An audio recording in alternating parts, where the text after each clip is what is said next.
The sun rose slow and soft over the Hollywood hills, casting pale gold through the tall windows of Keanu Reeves' home.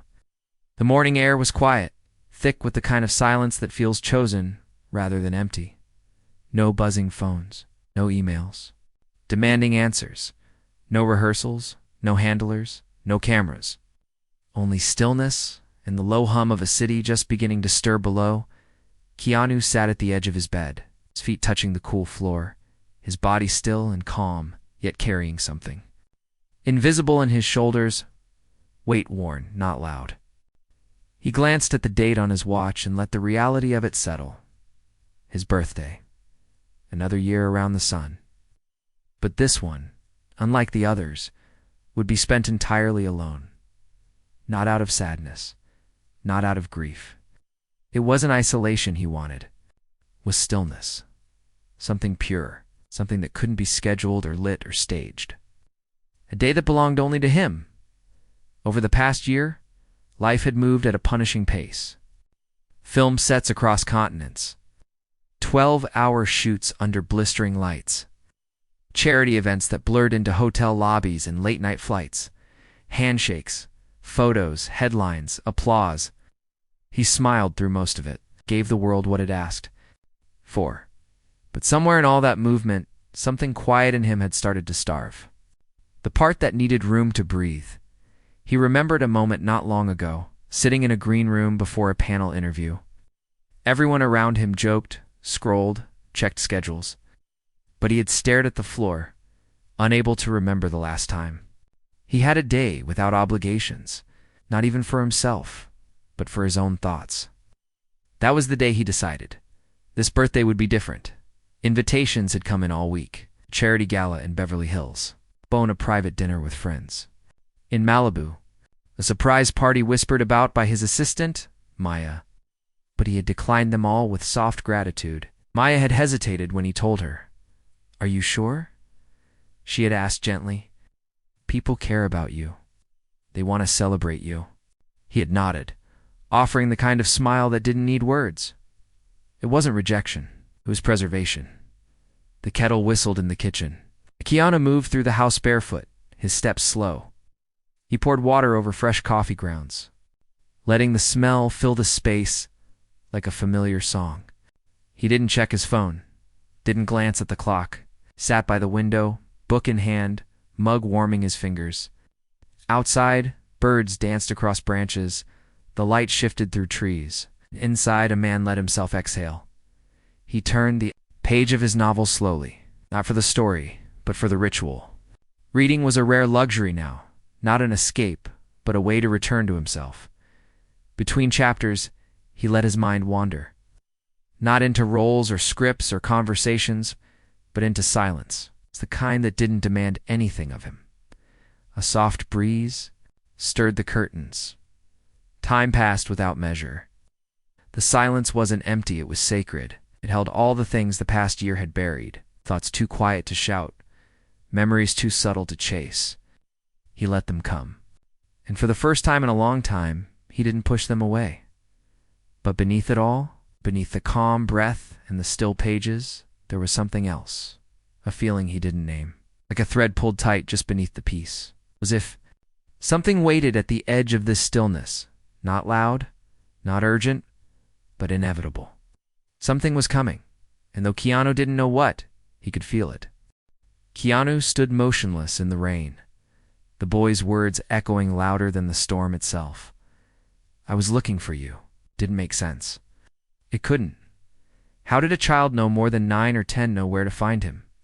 How had he climbed? The winding hill roads, through locked gates and winding driveways, soaked to the skin, clutching only a photograph. But when Keanu looked into Diego's eyes, wide and shimmering beneath the lashes of rain, there was no doubt. The boy hadn't. Just stumbled here by chance. He had searched. Keanu slowly opened the gate. The boy didn't move at first.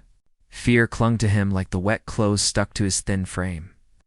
But Keanu's voice was low, calm, the same tone he used when reading old poetry to himself. "Come on, let's get you warm." Diego hesitated, then stood, legs trembling, boots squishing with water. Keanu offered his hand, and the boy took it, small fingers wrapping around his, like a question half-asked. They walked together toward the house. The wind howled behind them. Inside, the fire still glowed low in the hearth. The clock Keanu had been working on earlier still sat unfinished on the workshop floor. None of that mattered now. He fetched blankets, warm towels, a pair of soft sweatpants that might hang off Diego's small frame but would be dry. As the boy sat near the fire, Keanu crouched beside him, gently handing him a towel. "You hungry?" A small nod. Keanu moved to the kitchen without a word, preparing a bowl of soup thick, hearty, something simple and warm. He brought it back and set it gently into the boy's trembling hands. Diego sipped slowly, carefully. The tension in his shoulders began to ease. But his eyes never stopped searching the room, scanning, calculating, as if still unsure. If this was real, Keanu watched him for a long moment. "You said you were looking for me. How did you even know?" "Who I am." Diego lowered the bowl. Steam curled upward. His voice was quiet, but clear now. "We used to watch your movies," he said, "at the group home. The older kids always said you were ... different, that you actually helped people. Not just in movies, but real life." Keanu's breath caught. "Someone said you gave money to people without telling anyone, that you sit with people on the street. Talk to them, treat them like they matter." He blinked slowly. "They said if I ever really needed help, maybe I should try to find you." Keanu didn't respond right away. He didn't know how to. It was too much, too real. "Who's they?" he finally asked. Diego looked down. At his soup, the kids at the home. Some of them ran away. Some got moved. We all looked out for each other. They helped me make a map. From the inside of his damp jacket, Diego pulled out a folded, crumpled sheet of paper.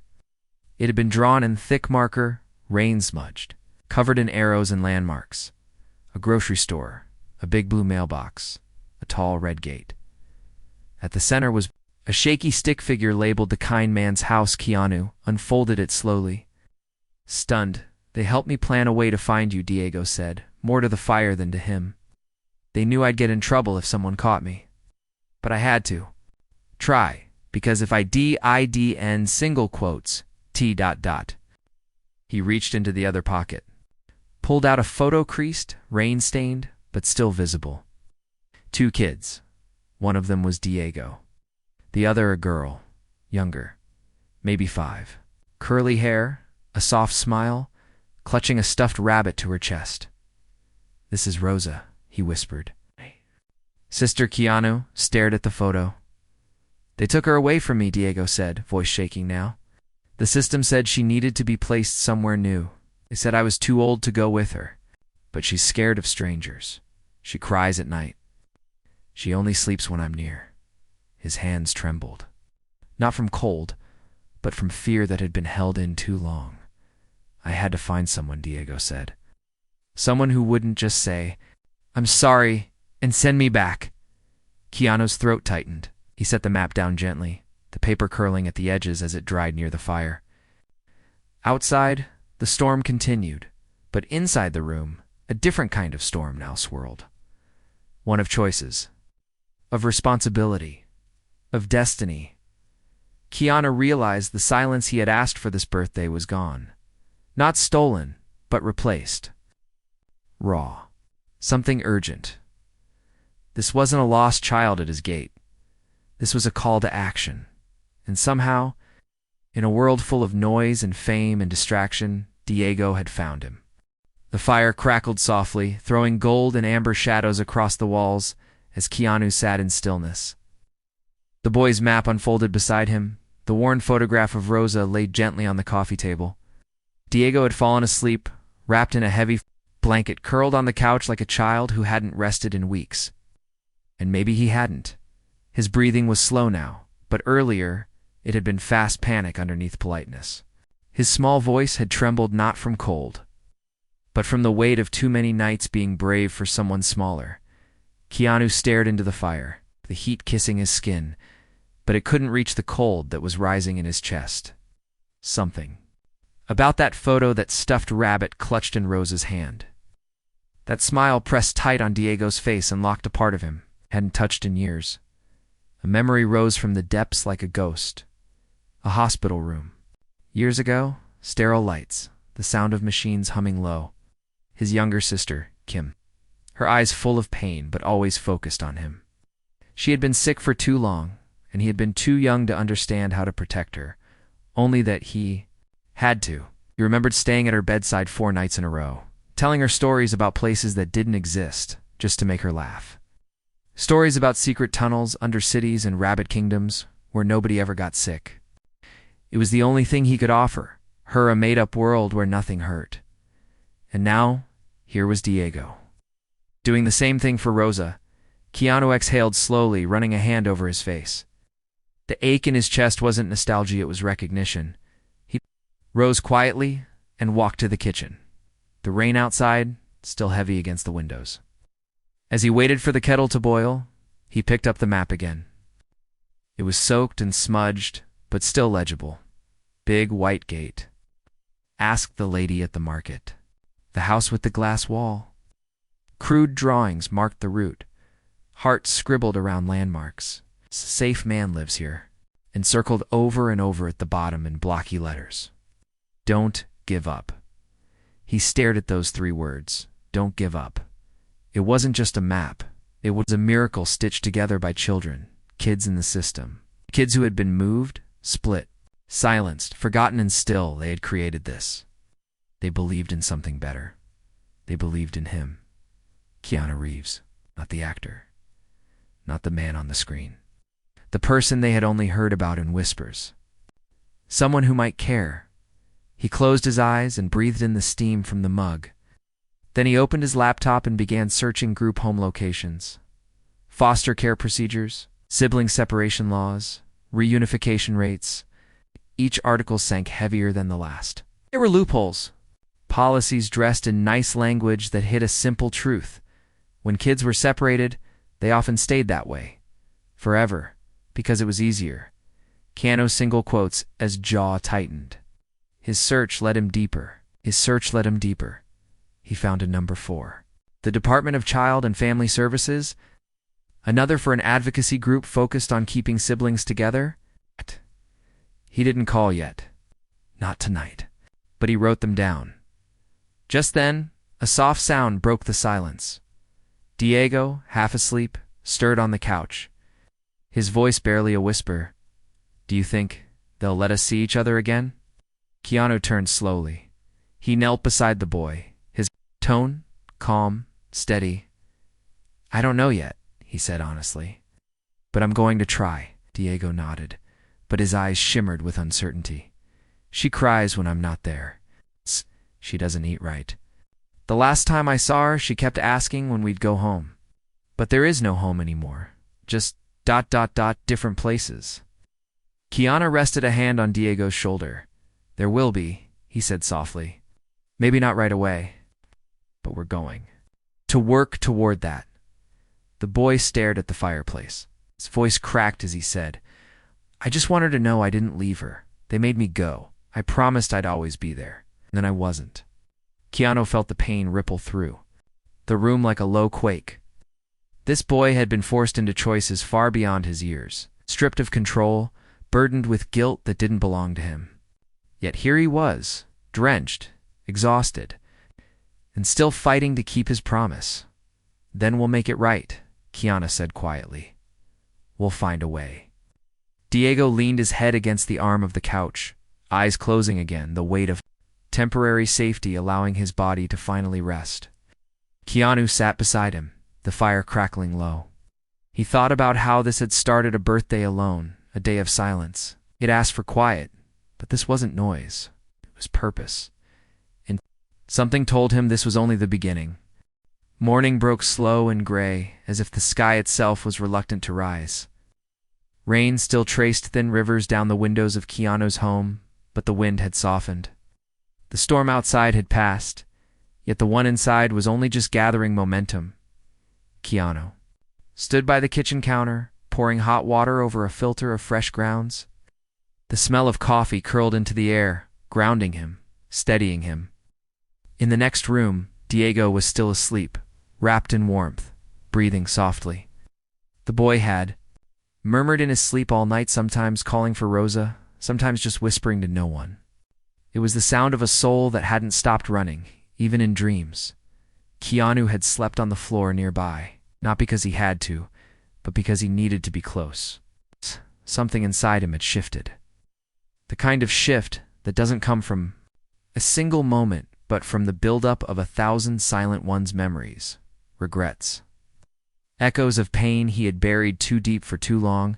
He opened his laptop again, the screen lighting up the dim kitchen, and with calm precision began his first act of war against the machine that had swallowed this boy's family whole. He called the foster system's central line first. "This is Keanu Reeves," he said simply. The woman on the other end laughed. Softly. "I'm sorry, the Keanu Reeves?" "Yes," he replied, without ego. "And I need to speak with someone about a child. 2 children, actually, siblings." The moment the conversation turned official, her tone shifted, guarded, procedural. "Are you a licensed guardian, sir?" "No, I'm just someone trying to help." There was a pause. Keanu could hear the sound of a keyboard, a practiced breath. "We don't share information with third parties. If you're not an authorized representative, what if I want to be?" He interrupted gently but firmly. "Sir, you need to go through the certification process, background checks, home assessments, ... It can take months." "What happens in the meantime?" Keanu asked. "They remain in care." He gritted his teeth. "Separately, yes. They've been placed according to capacity. It's not uncommon. Not uncommon." The phrase dropped like stone in water. Keanu ended the call with thanks, his tone polite, but his pulse electric. He picked up his phone again and began calling. Private lawyers, friends with connections, advocates he'd worked with through charity groups. His voice was calm, but under every word was fire. He learned more that day than he ever wanted to know. About loopholes, about systems that prioritized paperwork over people, about how reunification was possible, yes, but rarely prioritized unless someone fought for it, and most kids had no one left to fight. He wouldn't let Diego and Rosa become part of that silence.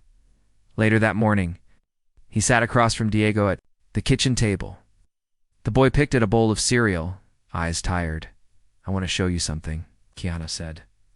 He laid out a folder filled with what he'd gathered: names, numbers, plans. Lawyers willing to work pro bono, organizations with power to intervene, a fast-track petition process if they could prove emotional harm from separation. "This is how we start," he said. "But it won't be fast, and it won't be easy." Diego looked up slowly. "I'm not scared of hard things." Keanu smiled faintly. "I figured." But the boy's face twisted. "What if they move her again? What if she thinks I forgot her?" Keanu reached into his pocket and pulled out a small notebook. He slid it across the table. "Then let's write her a message, not just words. Something real, a story only you two would understand." Diego opened the notebook with hesitant hands, then took the pencil Keanu offered, and slowly he began to draw, first stick figures himself, and Rosa holding hands, then a third one, tall and steady, standing beside them.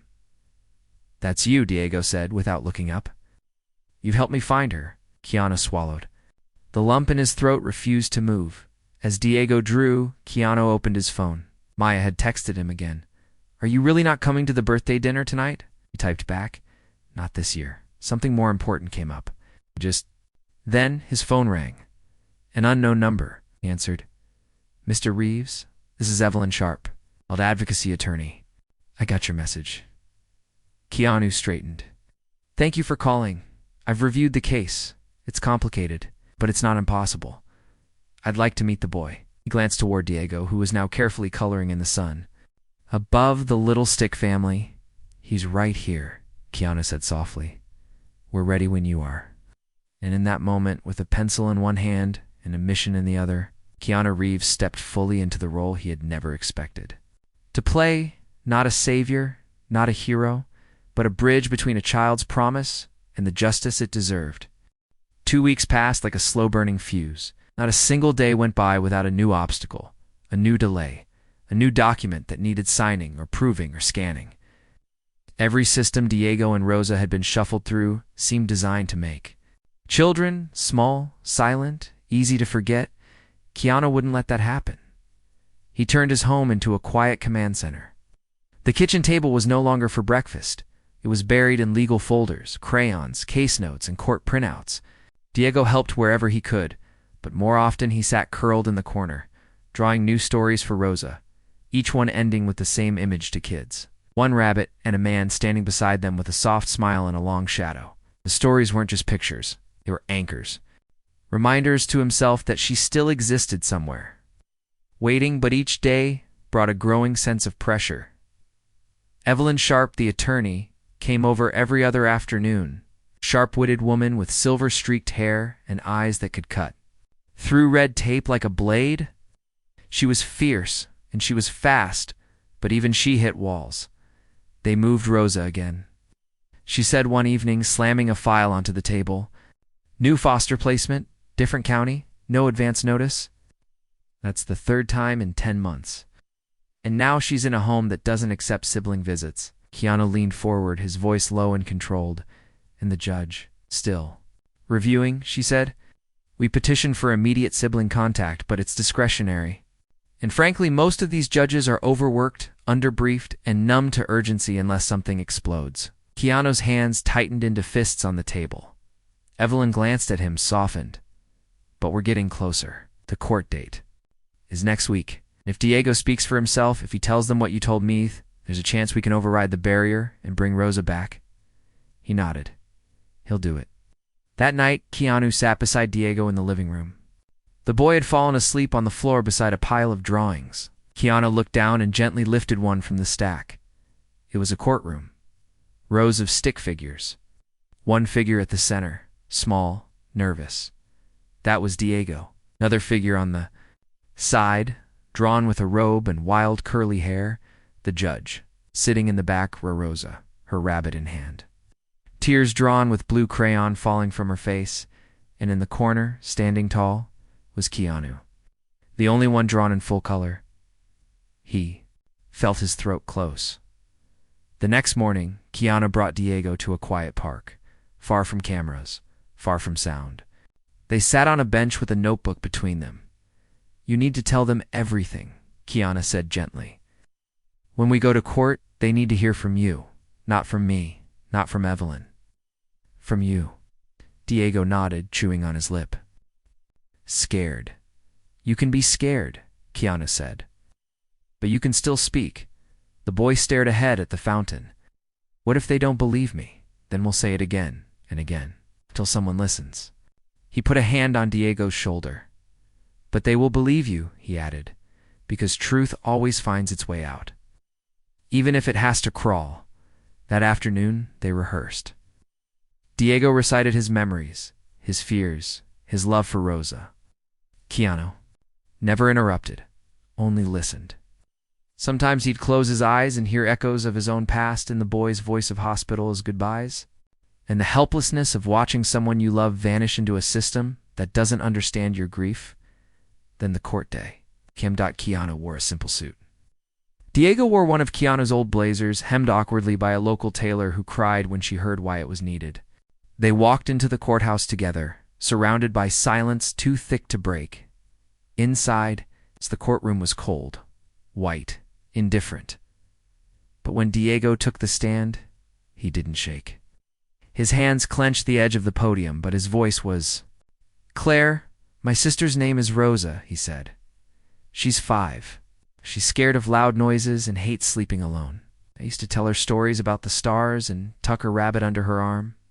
I'm not her dad, but I'm her person. The one she runs to. The one who knows when she's lying. The one who knows how to make her laugh after a bad dream." He paused, and I promised her I'd always be there, and I broke it. Not because I wanted to, but because someone signed a paper. In the gallery, Keanu sat still, jaw locked, fists clenched in his lap. "Please," Diego said. "Just let her know I didn't leave on purpose." There was no sound when he finished. No applause, no weeping. Only the judge, nodding slowly, looking down at his notes. They would have to wait. The decision would be mailed. Nothing in court ever moved quickly. But as Keanu and Diego walked out of the building, the boy's small hand found his. "I think she felt it," Diego whispered. Keanu squeezed his hand gently. "I know she did." The letter came 3 days later, folded in a plain white envelope with no urgency, no ceremony, just ink on paper. But inside that paper was a ruling, one that could either sew two souls back together or cut the last thread between them. Keanu held it in his hands for nearly an hour before opening it. He didn't want to read it alone. He waited for Diego to come back from his therapy session. Waited until the boy set down his backpack and sat across from him at the kitchen table, legs swinging nervously beneath the chair. "It's here," Keanu said, voice low. Diego's eyes widened. "The court." Keanu nodded. He turned the envelope over once more, then broke the seal. His eyes scanned quickly. The world slowed. Then he looked up. "They're approving sibling reunification," he said. "We're getting Rosa back." Diego didn't react right away. He just stared at him like the words hadn't made it all the way through his ears yet. Then, slowly, like dawn breaking through storm clouds, his face changed. His lips trembled. His shoulders started to shake, and then he broke, not with a sob, not with noise, but with the kind of trembling joy only kids who've learned to live without hope understand when it finally arrives. Keanu knelt beside him. Diego wrapped his arms around his neck and cried into his shoulder. They held each other in the silence. Two strangers bound by something neither of them expected, one broken promise made right by a man who simply didn't look away. The system didn't move quickly, but it moved within a week. Supervised visitation was arranged. The reunification site was a neutral community center north of downtown. The place was sterile, a little too bright, with white floors and fluorescent lights that hummed overhead. Keanu and Diego arrived early. The boy paced the room, fingers clenching his sleeves. He had drawn something for her. It was folded in his pocket. "What if she doesn't remember me?" he asked. Keanu crouched beside him. "She remembers you," he said. "No matter what they told her, no matter how long it's been, love, like that doesn't vanish. It just gets quiet for a while." Then the door opened. A social worker entered, and beside her was Rosa, small, thinner than the picture. Oh, less defined. Her rabbit toy tucked tightly against her chest. She looked up and froze. Diego took one step forward, then another. "Rosa," he whispered. The girl blinked, then gasped, and suddenly she was running. She collided into him, her arms around his waist, burying her face in his shirt as she cried loud and without shame. "You came back," she sobbed. "You really came back?" Keanu watched from the side, his throat closing. Rosa pulled back just enough to see his face. "Who's he?" she asked. Diego looked up at Keanu. "He's the one who found me and helped me find you." Rosa stepped forward and reached for Keanu's hand. It fit in his like something that belonged there all along. For the next hour, they played in a corner of the room, coloring, building block towers, whispering things only siblings understand. Keanu sat nearby, not as a guardian, not as a celebrity, but as something quieter, a protector. When the visit ended, Rosa had to return, just for now. The final paperwork was still processing. But this time, the goodbye was different. This time, it came with a date circled on a calendar. Next visit, Monday, same time. Same place got Keanu drove Diego home in silence.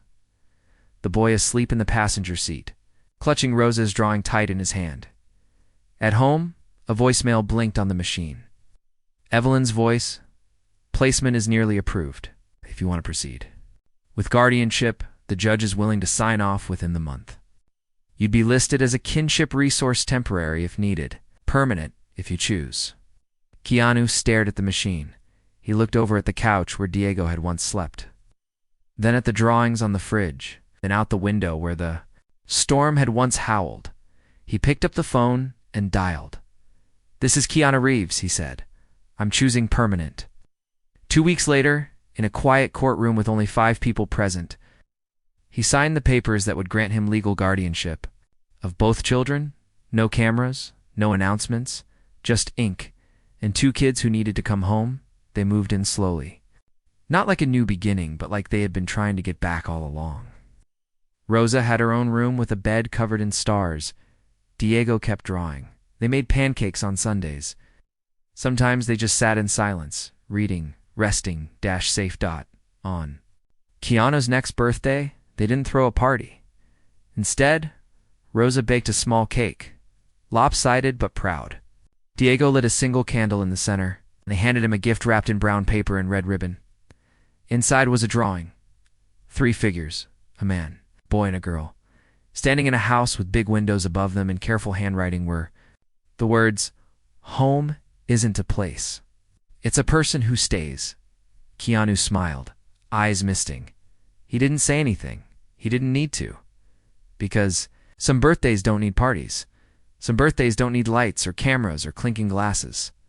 Some just need one knock on the gate and the courage to open the door.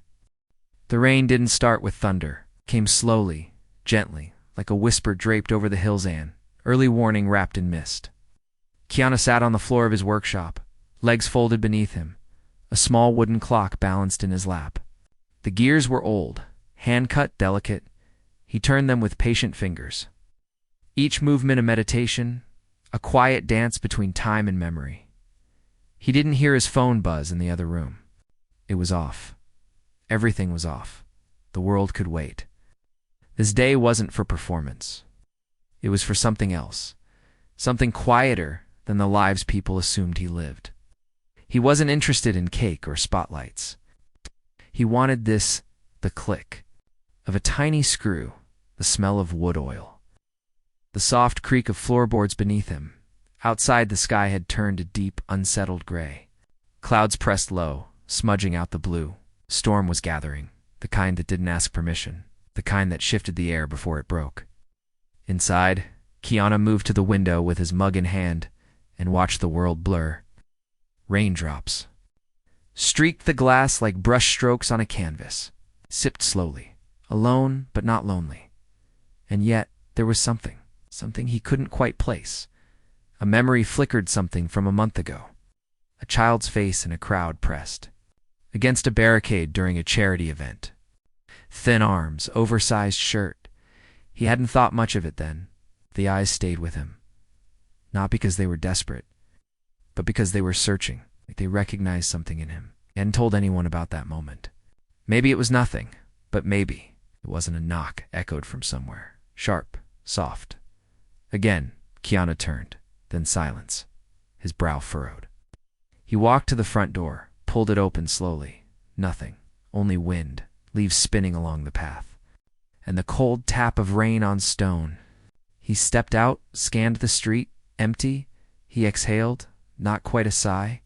Maybe it was the storm playing tricks. Maybe he imagined it. But then a sound again, different this time. Thinner, sharper, like something or someone pressing against the edge of stillness.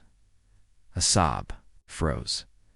It came again, barely audible through the rain.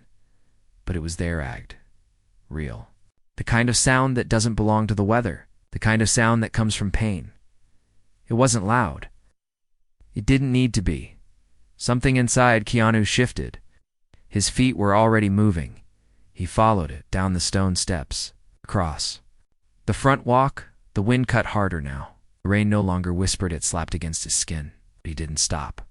He moved with purpose, each step carving deeper into something unexpected, something real. Then he saw it at the far edge of his property. Near the tall gate that separated his house from the street was a figure small, hunched, soaked to the bone. Child's breath caught. The boy didn't look up at first, just sat there, arms wrapped around his knees, shoulders shaking in the cold. He looked like he'd been there a long time. Keanu moved quickly, his voice low but urgent. "Hey," he called. "Are you okay?" The boy flinched, barely, but didn't speak. Keanu slowed, careful not to startle him. He took off his coat and draped it over the boy's trembling frame. The rain made it cling, heavy and soaked. The boy's hands were freezing. "What's your name?" Keanu asked softly. The boy looked up. His lips moved. "Diego?" A name whispered like a secret. Keanu crouched beside him, eyes level, voice calm. "Diego, what are you doing out here in this storm?" The boy blinked rain from his lashes. His voice was hoarse, barely there. "I was looking for you." The words hit like thunder. Keanu stared. "For me?" Diego nodded, his chin trembling. Keanu swallowed hard. The rain blurred everything, the trees, the stones, the world. But not this moment, not this boy. "Why, Diego?" he asked gently. The boy reached into his jacket, pulled out something crumpled. A photo, 2 children, smiling in sunlight. "My Sister Rosa," Diego said. "I need help." Keanu looked at the photo, then back at the boy. Something shifted inside him. The silence of the day shattered. The peace he'd asked for had delivered something else instead. Not escape, but a mission.